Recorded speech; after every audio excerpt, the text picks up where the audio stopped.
500,000 people lived on the islands of Malta in the year 1900.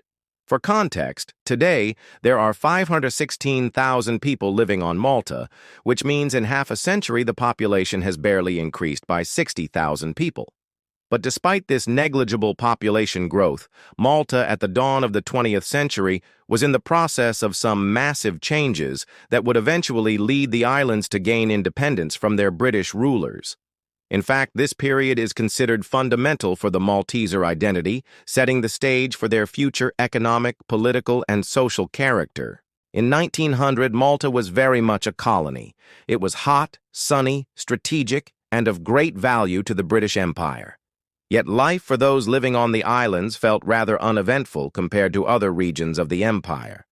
Although trade was significant and defense was paramount, everyday life for the average person changed little at the turn of the 20th century.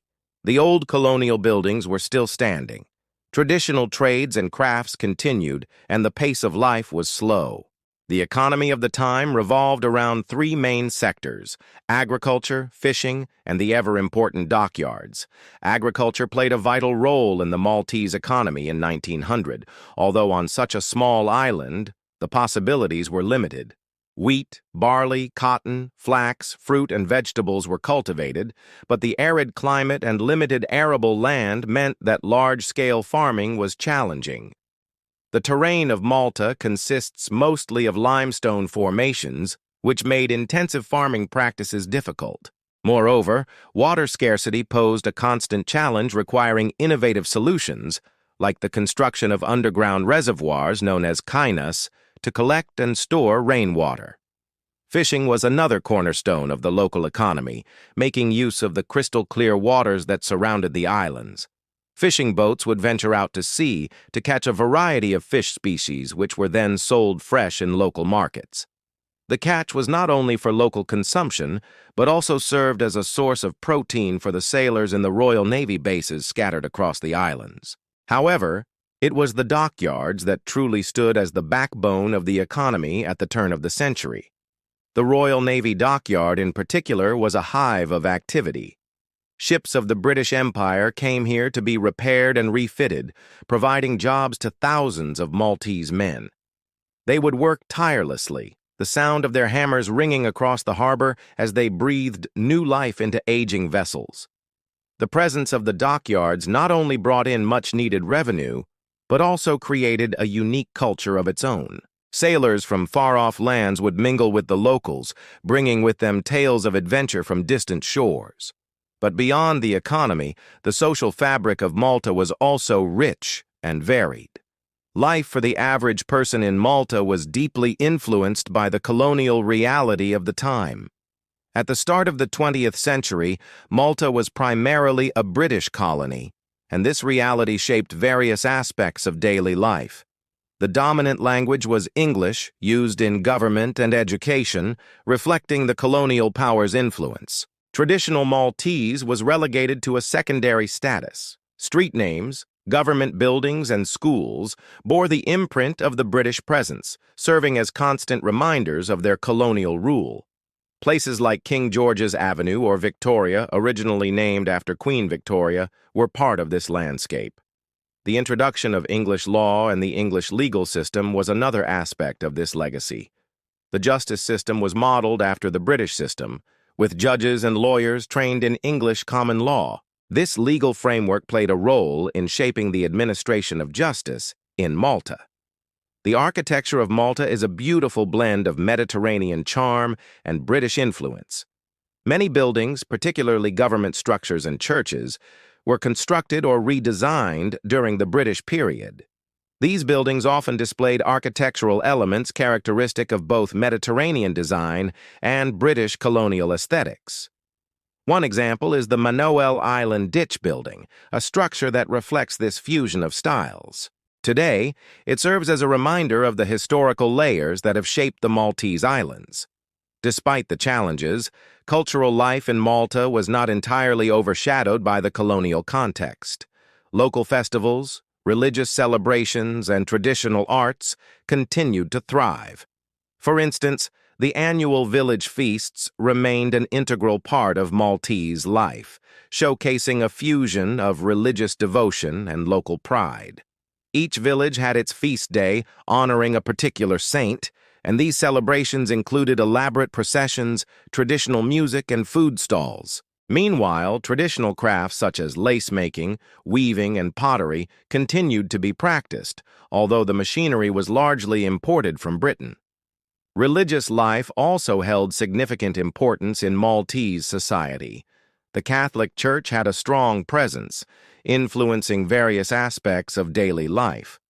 Churches were not only places of worship but also community centers, and often played a role in social and cultural events. However, as the century progressed, seeds of change were sown. The Maltese people began to express a desire for greater autonomy and representation, setting the stage for the tumultuous events that would unfold in the mid-20th century. Over the first 2 decades of the century, several attempts were made to introduce some form of home rule, but each was rejected by the British authorities. With no real outlet for their frustrations, many turned to supporting local sports teams. 2 prominent football clubs, Floriana and Valletta, became the focal points of rival loyalties, drawing support from different parts of the islands. The rivalry between the 2 teams soon became one of the most intense in the world, mirroring the simmering tension between the colony and its imperial master. Then World War I broke out, and suddenly everyone on the island was a part of something much bigger than themselves. The war effort required sacrifice. Women entered the workforce, taking on jobs traditionally held by men. Food rationing became commonplace, and the islands braced for the possibility of invasion. But despite these hardships, the Maltese spirit of resilience shone through. After the war, the Royal Navy withdrew from the island, leaving behind a legacy of shipwrecks. Divers today can explore the depths around the islands to discover these underwater relics from a bygone era. As peace returned to Europe, the people of Malta yearned for stability and normalcy. The war had been a stark reminder of the fragility of peace, and they longed for a return to the quiet rhythm of everyday life. The interwar period saw political parties begin to emerge and gain some traction. By 1930, 3 main parties had formed: the Constitutional Party, the Nationalist Party, and the Labour Party. Each party represented different visions for Malta's political future. The Constitutional Party advocated for gradual reform within the existing colonial structure, seeking cautious progress towards greater autonomy. The Nationalist Party, on the other hand, called for full independence, envisioning a Malta free from colonial rule, and the Labour Party focused on socio-economic issues, advocating for workers' rights and improved living conditions. However, these early political stirrings were soon suppressed, plunging the islands into a period of uncertainty and unrest. The outbreak of World War II dramatically altered the fate of the Maltese islands. The strategic importance of Malta in the Mediterranean led to its swift occupation by the Axis powers, turning the islands into a front line of the global conflict. The war years were undoubtedly the most traumatic in modern Maltese history. Malta was subjected to a brutal siege lasting over 2 years. Daily life during the siege was marked by fear, hardship, and resilience. Food shortages, the constant threat of air raids, and the trauma of witnessing attacks were part of the daily reality of the inhabitants. People had to take cover in air raid shelters, often hastily constructed underground spaces that offered little protection from the bombs. Malta was not just a target because of its strategic value. There was also a racial element to the attacks. The Germans and Italians wanted to punish the Maltese for their loyalty to the British Empire and the perceived threat they posed to the Axis powers. But perhaps the most harrowing aspect of the siege was the Blitz spirit.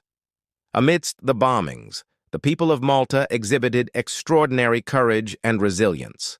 They refused to surrender in the face of overwhelming odds, demonstrating an unbreakable determination to survive. This period tested the limits of human endurance, and yet it forged an unbreakable bond among the Maltese people. The horrors of the siege left an indelible mark on the collective memory of the Maltese, shaping their identity and their view of the world. When the war ended, the people of Malta were not only survivors, they were heroes who had stared down tyranny and emerged victorious. The spirit of resilience they had shown during the darkest days of the siege became a cornerstone of their national identity. This experience was so pivotal that it led to King George VI awarding the George Cross, the highest decoration in Britain, to the entire nation in recognition of their bravery. This event was a testament to the courage of ordinary citizens who had endured the extraordinary. After the Second World War, the desire for independence grew stronger than ever. Political parties became more vocal in their demands for self-rule. The war had been a wake-up call, highlighting the need for Malta to be able to chart its own course without the constraints of colonial rule. Malta would continue to be a British colony until 1964, when it finally gained full independence while maintaining close ties with the United Kingdom. We hope you enjoyed this episode, with a special thanks to our supporters who make episodes like this possible.